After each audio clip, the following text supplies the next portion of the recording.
Cabrini, the new movie out on the big screen. Let's talk about it.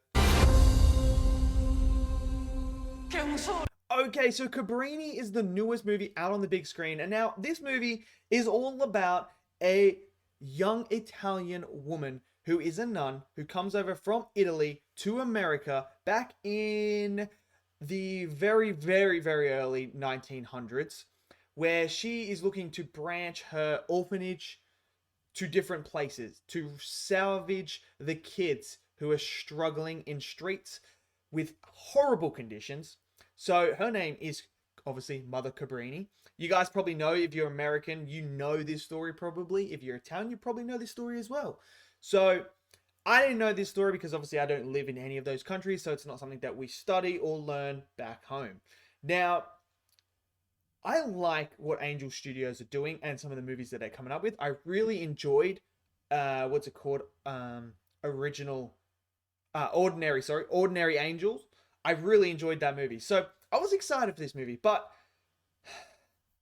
there's just something about this movie that just didn't work for me. Now, this is a 2 hour and 20-minute long movie. Unfortunately, I felt every single minute of it. And there's multiple reasons to why that is. One, I think they put in way too much in here that didn't need to be in there. But I think the main issue I had was I was very much disengaged a lot of times throughout this movie. And it just, look, One Life was a movie I just recently saw. And this is one that's very similar, where they're trying to get kids out of, Czechoslovakia before Hitler invades. And I felt the tension. I felt like they built that up to the stakes were there. It was urgent. This had to happen. And as you're going through that movie, you feel like, yeah, okay, I'm on board with this because everything is moving quickly and the time is running out and it's an urgent matter and the stakes are so high that if you don't, these kids are going to die. That was a problem I had with this movie. It didn't have that. So when I'm watching it, I feel like, okay, these kids are obviously in dire states. We see them when they're in the sewer and that, but they didn't really feel like this urge of urgency to get this job done as quick as possible. So it really slowed it down because I just never felt like there was any stakes to it, or didn't feel like, okay, this is an urgent matter that needed to be done. So whenever she's going up and trying to get money to invest into here to build the orphanage and that, I just was disinterested and disengaged because it's just so slow. There's nothing about it there where I'm sitting there like, okay, this needs to happen. This has to happen now. I'm on the edge of my seat. What could happen? Now, there are a few good moments. Like, don't get me wrong. I don't think this is a horrible movie or anything like that. It's just me. I don't think it engaged me in the way that I was hoping it was going to. I still think the story itself is quite an interesting story of her coming over and dealing with the hate that she's getting from the Native Americans there, the people that live in America, in New York. To me, that was interesting how she would deal with that. And I don't feel like we engaged in that enough. That to me was the most interesting part, was how was she dealing with all this hate coming and people cursing her out? How would she deal with that? And it's kind of glossed over. Majority, it's about her trying to build this and going to see people, trying to get them to come in and that. So I felt like there was maybe other angles you could have done here that made it a bit more interesting. But the story itself is a fascinating story. And to see what she actually had to overcome to get to where she is was awesome. Like, that's pretty impressive that she was able to do that and create this orphanage. And then at the end, when you find out what she actually was able to do worldwide, it's very fascinating to a point where you're like, damn, she actually achieved a lot in her lifetime. So that was all great. I thought the performances were decent as well. I really liked the woman that played her. There was one scene where she goes into the Senate. I thought that was the best scene of the whole entire movie, where she's talking to the Senate in Italy. That to me was the powerful moment where you're like, okay, this is what I've been waiting for this whole entire movie, for a moment like this where she stands up and she tells them how it is, what's going on, and like, I need your help. If we don't, people are going to die. Not just regular people, kids are going to die.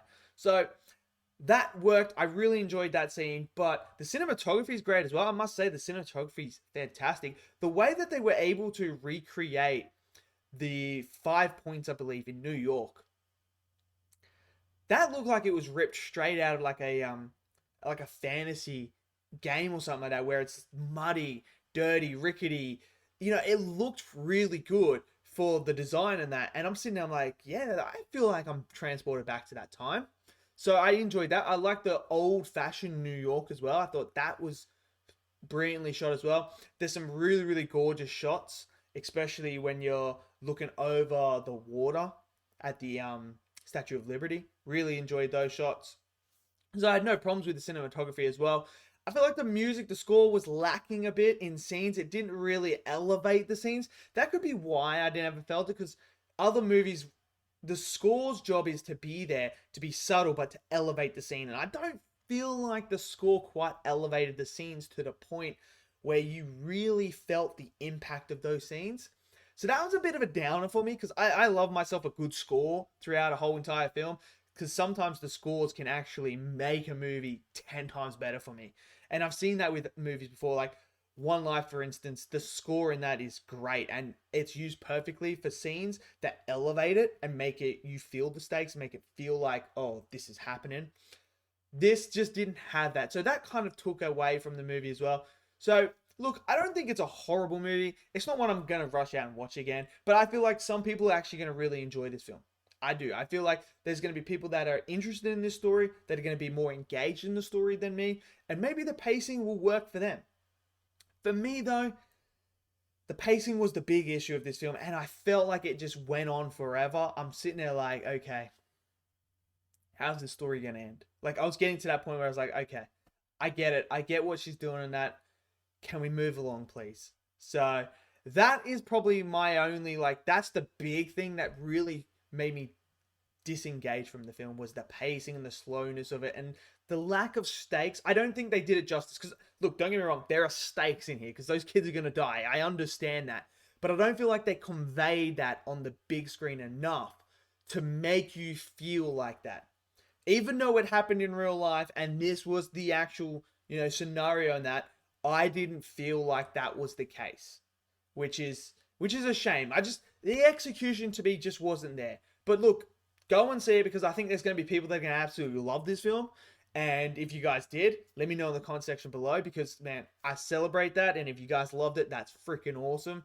So I have a feeling people are going to like this one. But for me, it's just not one that worked for me. So let me know your thoughts down in the comment section below. Maybe you guys loved it. Smash it down there. Smash that like button for me. Click subscribe. And I'll see you guys next video. Until then, stay safe and peace out.